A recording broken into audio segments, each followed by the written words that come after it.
Last time group 2A மெயின்ஸில் நடந்ததை விட இந்த 2A மெயின்ஸ்லேயும் சில பிரச்சனைகள்லாம் இருந்திருக்கு. பார்ட் வருவோம். ஜிஎஸ் பார்ட் எப்படி இருந்துச்சு அப்படின்னா, குரூப் 2Aக்கு என்ன தரத்தில் இருக்கணுமோ அப்படி தான் இருந்தது. குரூப் பண்ணலாம், இங்கிலீஷ் கொஸ்டின் பேப்பர் எவ்வளோ கஷ்டமாக இருந்துச்சு, தமிழ் கொஸ்டின் பேப்பர் எவ்வளோ கஷ்டமாக இருந்துச்சு, அது ரெண்டையும் அவங்க முடிவு பண்ணி எந்த அளவுக்கு நார்மலைசேஷன் பண்ணலாம், இல்லை வேறு என்ன சொல்யூஷன் பண்ணலாம்னு அவங்க முடிவு பண்ணலாம். என்னோட சஜஷன் குரூப் 4 கண்டிப்பாக அது எந்த தரத்தில் எப்போவும் இருக்குமோ அதே தரத்தில் தான் இருக்கும். சரி, வணக்கம். கடந்த February 8 சனிக்கிழமை குரூப் 2A எக்ஸாம் நடந்து முடிஞ்சிருச்சு. நான் ஆக்சுவலாக இந்த எக்ஸாம் போயிட்டு எழுதலை. ஆனால் எழுதுனதுக்கு அப்புறமா நிறையா பேர்கிட்ட கேட்டு அவங்களோட என்னென்னா எப்படி இருந்தது கொஷின் அதெல்லாமே கேட்டேன். அதே மாதிரி கொஷின் பேப்பரும் நான் பார்த்ததில் லாஸ்ட் டைம் குரூப் 2A மெயின்ஸில் நடந்ததை விட இந்த 2A மெயின்ஸ்லேயும் சில பிரச்சனைகள்லாம் இருந்திருக்கு. ஸோ அதை பற்றி இந்த வீடியோவில் பார்க்கலாம். நெக்ஸ்ட்டு என்ன பண்ணலாம் அப்படிங்கிறதையும் இந்த வீடியோவில் பார்க்கலாம். ஃபஸ்ட்டு என்னோடய பாயிண்ட் ஆஃப் வியூவில் கொஷின் பேப்பர் எப்படி இருந்துச்சு அப்படின்னு பார்க்கலாம். என்னென்னா, நான் ஃபுல்லாகவே பார்த்துட்டேன் கொஷின் பேப்பரை. நான் தமிழ் மீடியம் ஸ்டூடெண்ட் தான், இங்கிலீஷ் மீடியம் இல்லை. ஸோ எனக்கு இங்கிலீஷ் எப்படி இருந்ததுன்னு எனக்கு தெரியாது. நான் அதை கொஷின் பேப்பரை பார்க்கல. ஓகேங்களா. ஃபஸ்ட்டு ஜிஎஸ் பார்ட் வருவோம். ஜிஎஸ் பார்ட் எப்படி இருந்துச்சு அப்படின்னா, குரூப் 2Aக்கு என்ன தரத்தில் இருக்கணுமோ அப்படி தான் இருந்தது. குரூப் 4ல் இருக்கிற அளவுக்கு ஈஸியாக இருக்கணும்னு இல்லை, குரூப் 2Aக்கு என்ன தரத்தில் இருக்கணுமோ அந்த தரத்தில் தான் இருந்தது. Moderate to difficult level. ஓகேங்களா. ஸோ நீங்கள் எனக்கு தெரிஞ்சதில் நல்லா படித்தவங்க 70 வரைக்கும் போட்டிருக்காங்க. ஸோ எனக்கு தெரிஞ்ச ஒரு 25 to 30 கொஷின் ரொம்ப ஹார்டு தான். ஓகேங்களா. ஆனால் மீடியம் லெவல் கொஷின்லாம் இருக்குது, அதெல்லாம் நீங்கள் கிராக் பண்ண முடியும் எலிமினேஷன் மெத்தட்லாம் வச்சு. ஸோ நீங்கள் ஒரு 60, 65, 70 அந்த ரேஞ்சுக்காவது போட்டிருக்கணும். ஓகேங்களா. இதுதான் ஜிஎஸை பொறுத்த வரைக்கும். ரீசனிங் என்னை பொறுத்த வரைக்கும் ஓகேவாக தான் இருந்துச்சு. நீங்கள் நல்லா ப்ராக்டிஸ் பண்ணியிருந்தீங்கன்னா நல்லாவே போட்டிருக்கலாம். ஒரு 5 கொஷின் கஷ்டம்னு வச்சுக்கலாமே, மீதி 35 ஓகே, மாடரேட்டு, ஈஸி அதெல்லாமே சேர்த்து. ஸோ நீங்கள் 35 ஆச்சும் போட்டிருக்கணும். என்னை பொறுத்த வரைக்கும் நல்லா பெஸ்ட்டாக பெர்ஃபார்ம் பண்ணிங்கன்னா 35 ஆச்சும் போட்டிருக்கணும். ரீசனிங் இவ்வளோதான். ஜென்ரல் தமிழ் பிரச்சனையே அங்கே தான். ஜென்ரல் தமிழ் என்னென்னா கஷ்டம்தான். சிம்பிளாக சொல்லணுன்னா கஷ்டம்தான். ஏன் கஷ்டம் அப்படின்னு சொல்கிறேன்னா, கிட்டத்தட்ட நான் படித்ததுலேருந்து நான் பல ப்ரீவியஸ் இயர் கொஷின் பேப்பர் ஃபுல்லாக பார்த்துருக்கேன். தமிழுக்கு உள்ளது எல்லாமே பார்த்துருக்கேன். நியூ புக் எல்லாமே படிச்சிருக்கேன், ஓல்டு புக் எல்லாமே படிச்சிருக்கேன், சிறப்பு தமிழ் புக்கும் படிச்சிருக்கேன். இவ்வளோ படிச்சிருந்தாலும் இந்த கொஷினில் ஒரு 20 கொஷின் கஷ்டம்தான். ஓகேங்களா. சரி, நீங்கள் கொஞ்சம் நல்லா படிச்சிருக்கீங்க, அங்கங்கே தேடி படிச்சிருக்கீங்க அப்படின்னு பார்த்தீங்கன்னா ஒரு 15 to 18 கொஷின் கண்டிப்பாக கஷ்டம்தான். நார்மலாக படிக்கிறவங்களுக்குலாம் அவங்க என்ன சொல்கிறாங்கன்னா, எனக்கு 20லேருந்து 25 கொஷின் கஷ்டமாக இருந்துச்சு, என்னால் தொடவே முடியலை அப்படின்னு சொல்கிறாங்க. அவங்க சொல்கிறதே நம்ம ஏற்றுக்க தான் வேணும். அதுவும் உண்மை தான். அவங்க பாயிண்ட் ஆஃப் வியூவில் அது உண்மை தான். ஏன் அப்படின்னா, லாஸ்ட் இயர் குரூப் 2 ப்ரிலிம்ஸ் நான் சொல்கிறேன், 2A ப்ரிலிம்ஸ் நடந்துச்சு. அப்போ தான் நியூ புக் வந்ததுக்கப்புறமா ஃபஸ்ட் எக்ஸாம் நடக்க போகுது தமிழ். ஓகேங்களா. அப்போது நாங்கள் என்ன நினச்சோம், நியூ புக்கில் தான் கேட்பாங்கன்னு எல்லாம் நியூ புக்கை படிச்சுட்டு போனாங்க. ஆனால் நியூ புக்கிலேருந்தும் கேட்டுட்டாங்க, ஓல்டு புக்கிலேருந்தும் கேட்டுட்டாங்க. அதுக்கப்புறமா இன்னும் கொஞ்சம் அப்டேட் ஆகுறாங்க. ஓல்டு புக்கையும் சேர்த்து நீ படிச்சுட்டு போனீங்கன்னா சிறப்பு தமிழ் புக்கிலேருந்து கேட்பாங்க. அப்போ நீங்கள் இப்போ சிறப்பு தமிழ் புக்கும் படிச்சுட்டு போயிட்டீங்க, இப்போ என்ன பண்ணிட்டாங்க, ஓல்டு சிறப்பு தமிழ் வரைக்கும் போயிட்டாங்க.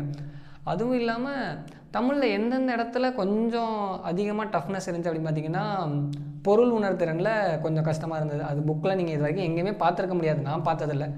அப்புறம் ஓரெழுத்து ஒரு மொழி புக்கிலேயே எவ்வளவோ இருக்குது, அதுலேருந்து கேட்கல, இன்னும் வெளியேருந்து நிறைய கேட்டு வச்சுருந்தாங்க. ஸோ அது தென் ஆகுபெயர் ஆனால் எல்லா கொஷினுமே எங்கே இருக்குன்னா பழைய சிறப்பு தமிழ் புக்கில் இருக்குது. அதை யாருமே பார்த்துருக்க மாட்டாங்க. ஸோ அதுக்கு என்ன பண்ணலான்னு நான் சொல்கிறேன். பழைய சிறப்பு தமிழ் புக்கு. ஸோ இந்த 3 இன்னும் சில கொஷின் தான் கொஞ்சம் கஷ்டமாக இருந்தது. மீதி எல்லாமே ஓகே தான். அதான் சொல்கிறேனே, ஒரு 15 to 18 கொஷின் கண்டிப்பாக கஷ்டம்தான் யாராக இருந்தாலுமே. அதுக்கு மேலே போகிறதும் அதுக்கு கம்மியாக போகிறதும் உங்களோட திறமையை பொறுத்தது, நீங்கள் எக்ஸ்ட்ரா எவ்வளோ படிச்சிருக்கீங்கிறத பொறுத்தது. ஓகேங்களா. இதுதான் கொஷின் பேப்பரோட அனாலிசிஸ். இப்போ பிரச்சனைக்கு வருவோம். என்ன பிரச்சனை அப்படின்னா, 2 கொஷின் பேப்பர் இருக்கிறதா பிரச்சனை. ஜென்ரல் தமிழும் இருக்காங்க, ஜென்ரல் இங்கிலீஷும் இருக்காங்க. நான் இப்போவும் சொல்கிறேன், இங்கிலீஷ் கொஷின் எனக்கு தெரியாது. ஏன்னா நான் தமிழ் மீடியம் ஸ்டூடெண்ட் தான். இங்கிலீஷ் கொஷின் எப்படி இருந்ததுன்னு தெரியாது. நான் தமிழ் மீடியம் ஸ்டூடெண்ட்ஸ்கிட்டையும் பேசினேன், இங்கிலீஷ் மீடியம் ஸ்டூடெண்ட்ஸ்கிட்டையும் பேசினேன். ஸோ அவங்க என்ன சொன்னாங்களோ அதை வச்சு நான் சொல்கிறேன்.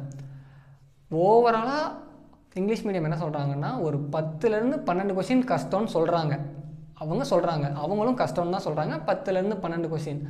நமக்கு அப்ராக்சிமேட்டாக தமிழ் மீடியம் என்ன வச்சுக்கலாம், 15லேருந்து 18 கொஸ்டின். இதில் ஆவரேஜாக பார்த்தீங்கன்னாலும் ஒரு 5 கொஸ்டின் தமிழ் மீடியமுக்கு கஷ்டம்தான். இது நான் சொல்கிறது ஆவரேஜாக நான் ஏன் பாயிண்ட் ஆஃப் வியூக்கு சொல்கிறேன். சில 25 கொஸ்டின் கஷ்டம்னு சொல்கிறாங்க, 20 கொஸ்டின் கஷ்டம்னு சொல்கிறாங்க. சரியா, அதெல்லாம் அவங்களோட பாயிண்ட் ஆஃப் வியூ, அதை வச்சுக்கலாம். நம்ம ஆவரேஜாக ஒரு 5 கொஷின் வச்சுக்கலாமே. சரி, அப்போ இந்த 5 கொஷின் பாதிக்குமா அப்படின்னு கேட்டிங்கன்னா சில நேரங்களில் பாதிக்கலாம், பாதிக்காமலும் இருக்கலாம். நான் கவுன்சிலிங் போன ஒரு டைமில் அது என்ன எக்ஸாம், ஒரு எக்ஸாமுக்கு கவுன்சிலிங் போகிறோம். அப்போ அங்கே எப்படி இருக்குன்னா, ஒரு மார்க்கில், அதாவது 175 கொஷினில் 500 பேர் இருப்பாங்க, 174 கொஷினில் 500 பேர், ஒரு கொஷினுக்கும் 500 பேர் இருப்பாங்க.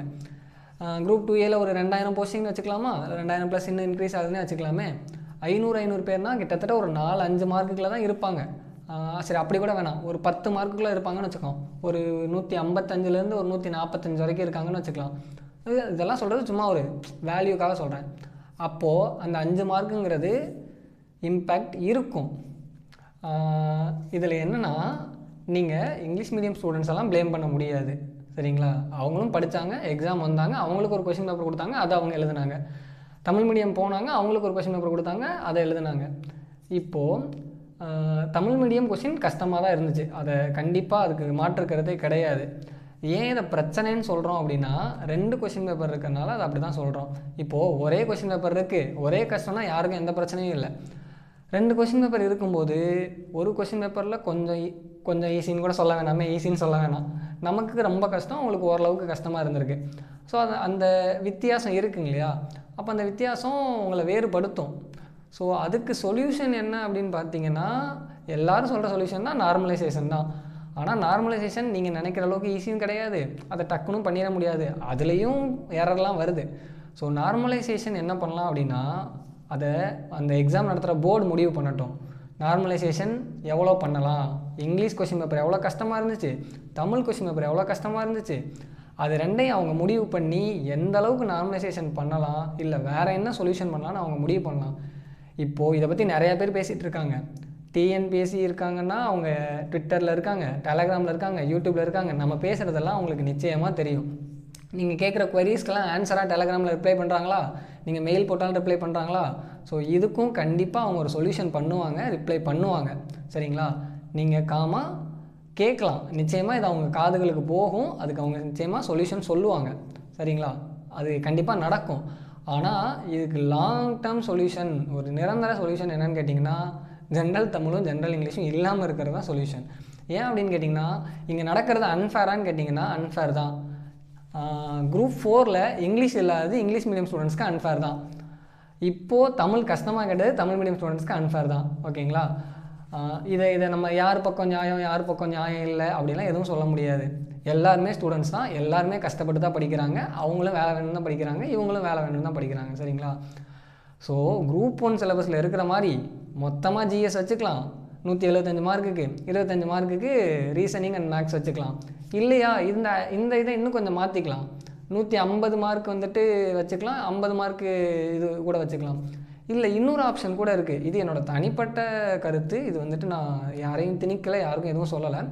எஸ்எஸ்சிலலாம் பார்த்தீங்கன்னா எப்படி இருக்குன்னா, சிஹெச்எஸ்எல் இருக்கும், எம்டிஎஸ் இருக்கும், சிஹெச்எஸ்எல் சிஜிஎல் இருக்கும், எல்லாமே ஒரே சிலபஸ் தான், அதோட டஃப்னஸ் மட்டும்தான் மாறும். இது எந்த அளவுக்கு கஷ்டமாக இருக்குது, ஓரளவுக்கு கம்மியாக கஷ்டமாக இருக்குன்னா அது எம்டிஎஸ், அதை விட கொஞ்சம் கஷ்டமாக இருக்குது அப்படின்னா சிஹெச்எஸ்எல், அதை விட இன்னும் கொஞ்சம் கஷ்டமாக இருக்குன்னா சிஜிஎல், அப்படி கூட மாற்றிடலாமே. மொத்தமாக தமிழ் இங்கிலீஷை தூக்கி விட்டுருங்க, யாருக்கும் எந்த பிரச்சனையும் இல்லை, எல்லாருக்கும் காமன் கொஷின் பேப்பர், அவன் எப்படி படிக்கிறானோ படிச்சுக்கட்டும், கஷ்டப்பட்டு படிக்கிறானோ படிச்சுக்கட்டும், போட்டி சரிசமமாக இருக்கட்டும். அப்போது வேறு கொஷின் பேப்பர் இருந்தால் நார்மலைசேஷன் பண்ணணுங்கிறது ஒரு நியாயமான கோரிக்கை தான். அது நடக்குதான்னு நம்ம வெயிட் பண்ணி பார்க்கலாம், நடக்கணும்னு நம்ம நினைப்போம், அதுவும் நியாயமான முறையில் நடக்கணும்னு நினைப்போம். ஏன்னா இங்கிலீஷ் மீடியம் ஸ்டூடெண்ட்ஸும் பாதிக்கப்படக்கூடாது, தமிழ் மீடியம் ஸ்டூடெண்ட்ஸும் பாதிக்கப்படக்கூடாது. ஸோ அந்த வகையில் அதெல்லாம் நடக்கும், இந்த ப்ராசஸில் நடக்கும்னு நம்புவோம், ஓகேங்களா? நெக்ஸ்ட்டு இனிமேல் படிக்கலாமா வேணாமா, இல்லை துபாய்க்கே போயிடலாமா? நெக்ஸ்ட்டு குரூப் 4 எவ்வளோ கஷ்டமாக கேட்பாங்க. நிஜமாக இப்போ நான் படிச்சுட்டு இருந்தேன்னா, நான் படிக்கிறத ஸ்டாப் பண்ணிட்டேன், எக்ஸாம் எழுதுனே ஸ்டாப் பண்ணிட்டேன். இப்போ நான் படிச்சுட்டு இருந்தேன்னா இந்த கொஷினில் சிறப்பு தமிழ் ஓல்டு புக்கு கேட்டுட்டாங்கன்னா நான் போய் சிறப்பு தமிழ் புக்கை உட்காந்து படித்து தான் ஆகணும். அடுத்த எக்ஸாமுக்கு அவங்க கேட்பாங்களோ கேட்க மாட்டாங்களோ எனக்கு தெரியாது, ஆனால் படித்து தான் ஆகணும். அப்போது இப்போ எல்லாருமே அந்த ஓல்டு சிறப்பு தமிழுக்கு போயிடுவாங்க. இன்னும் எத்தனை புக்குக்கு போகிறதுன்னு தெரியலை, இன்னும் வேறு ஏதாச்சும் புக் இருந்தால் அந்த புக்குக்கு போகணும். இப்படியே பின்னாடி போயிட்டு இருந்தால் புக்கோட எண்ணிக்கை இன்க்ரீஸ் ஆகிட்டே போகுது. அது நிஜமாகவே ரொம்ப டஃப் தான். சிலபஸை குறைச்சாங்க, ஆனால் புக்கோட எண்ணிக்கை இன்க்ரீஸ் ஆகிட்டே போகுது. இதை விடலாமா இல்லை விட வேணாமா அப்படின்னு அந்த முடிவு எடுக்கவே முடியாது நம்மளால். ஸோ அது வந்துட்டு அது கண்டிப்பாக அதை நீங்கள் யோசிப்பீங்க, குரூப் 4ல் நம்ம படிப்போமா இல்லை படிக்க வேணாமா, எப்படி கேட்பாங்கன்னு தெரியலையே அப்படின்னு. ஆனால் அதுக்காகலாம் வந்துட்டு விட்டுட்டு போகணும், படிக்க வேணாம் அப்படின்லாம் யோசிக்காதீங்க.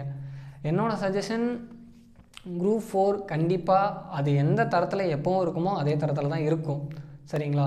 அப்போ நீங்கள் தாராளமாக தைரியமாக படிங்க. ஏன்னா இன்னொரு 5 மாதம் 4 மாதம் கூட இருக்காது. நீங்கள் படிக்க ஸ்டார்ட் பண்ணுங்கள். இந்த ஃப்ளோவையும் இந்த ஃபோர்ஸையும் விடாதீங்க. நீங்கள் தமிழ் மீடியமாக இருந்தாலும் சரி, இங்கிலீஷ் மீடியமாக இருந்தாலும் சரி. அடுத்த குரூப் 2 2A மெயின்ஸ் இந்த அளவுக்கு கஷ்டமாக இருக்கும்னே நினச்சி படிங்களேன். இந்த அளவுக்கு தான் இருக்கும், ஆனால் நான் போட்டி போட தான் போகிறேன். அந்த போட்டி மனப்பான்மையை உருவாக்கிக்கோங்க. இன்னும் தைரியமாக இன்னும் ஹார்ட் ஒர்க் பண்ண உங்கள் மனசை நீங்களே இது பண்ணிக்கோங்க. என்ன பிரச்சனை இருந்தாலும் நம்ம முட்டி மோதி போய் தான் ஆகணும். அதுக்கு நம்ம போராடி தான் ஆகணும். என்ன இருக்கோ அது என்ன அவங்க கொடுக்குறாங்களோ அதை நம்ம கிளியர் பண்ணால் தான் நமக்கு வேலை. சரிங்களா? அதை மைண்டில் வச்சுக்கோங்க. அதை மைண்டில் வச்சு இன்னும் எப்படி நம்ம ஃபார்வர்டாக போகலாம் அப்படிங்கிறத மட்டும் யோசிங்க. அது போக இன்னும் என்னென்னமோ எக்ஸாம்லாம் இருக்குது. SSC இருக்குது, NTPC இருக்குது, குரூப் D இருக்குது. ஸோ எதுக்கு வேணாலும் படிக்கலாம். படிக்கிறத நிறுத்திடலாம் அப்படிங்கிற தாட்டுக்கெலாம் யாரும் வராதிங்க. நல்லா படிக்கலாம், கண்டிப்பாக நல்லா படிக்கலாம். பரவாயில்ல, சிலபஸ் இன்னும் கொஞ்சம் சேர்ந்தா என்ன, இன்னும் கொஞ்சம் டாபிக் சேர்ந்தா என்ன, இன்னும் கொஞ்சம் புக்கு சேர்ந்தா என்ன, படிச்சிடலாம். அதையுமே படிக்க முடியும். எனக்குமே ஒரு கவலை இருக்குது. என்னென்னா, இப்போ நான் வந்துட்டு வில்லேஜ்லேருந்து வந்த ஒரு ஸ்டூடெண்ட், ஓகேங்களா? நான் படிக்கிறப்போ எனக்கு சில விஷயங்கள் தெரியவே தெரியாது. இந்த விஷயங்கள்லாம் சிலபஸில் இருக்குன்னே தெரியாது. இந்த விஷயத்தெல்லாம் எங்கே கவர் பண்ணணுன்னே தெரியாது. இப்போது இது மாதிரி டாப்பிக்குகள் இன்னும் இன்க்ரீஸ் ஆகிட்டே போக போக அவங்களுக்குலாம் எங்கேருந்து அந்த சோர்ஸை கண்டுபிடிக்கிறதுனே தெரியாது. எல்லோரும் ஏதோ ஒரு கைடன்ஸையோ இல்லை ஏதோ ஒரு இன்ஸ்டியூட்டையோ நோக்கி தள்ளப்படுறதான் செய்கிறாங்களே தவிர, தனியாக படிக்கிறவங்களோட நிலைமை ரொம்ப ரொம்ப மோசமாக போயிட்டுருக்கு. அது எனக்கு பர்சனலாக ரொம்ப வருத்தம்.